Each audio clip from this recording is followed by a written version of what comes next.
And so what have you done if you are the kind of person like I am that you've bought into all the BS and you've basically been starving yourself in the morning?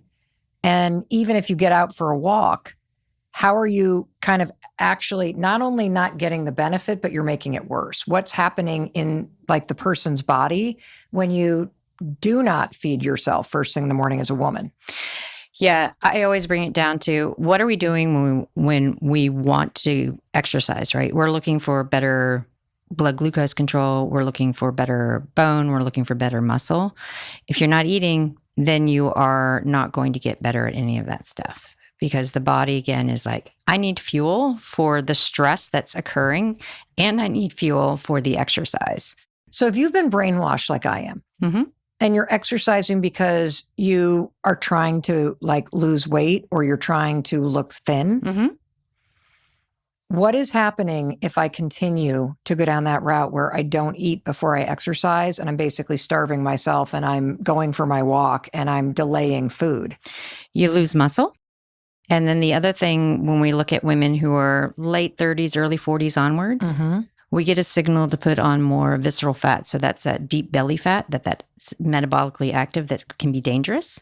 So I'll see women who are doing the same pursuit and really proud of the fact that they're intermittent fasting. They're not breaking their fast till noon. They've had their coffee to hold them through. And you do a DEXA. And what's a DEXA? A DEXA is when you go and you get a complete body scan. So it looks at your muscle, it looks at fat, where fat's put, it looks at how dense your bones are.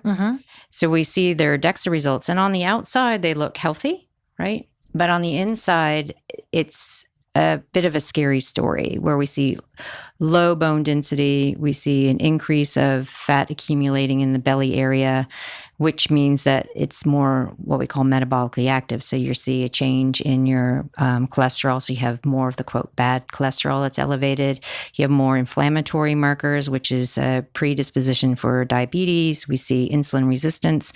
So I know that there are listeners and maybe you're thinking about, well, I've been doing this forever and I don't have any bad blood markers.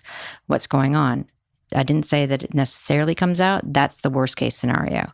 But when we look at what's happening on the inside, I don't want your bones to be like chalk. And I don't want you not to have muscle to be able to get up and run after your grandkids or carry your groceries into your house.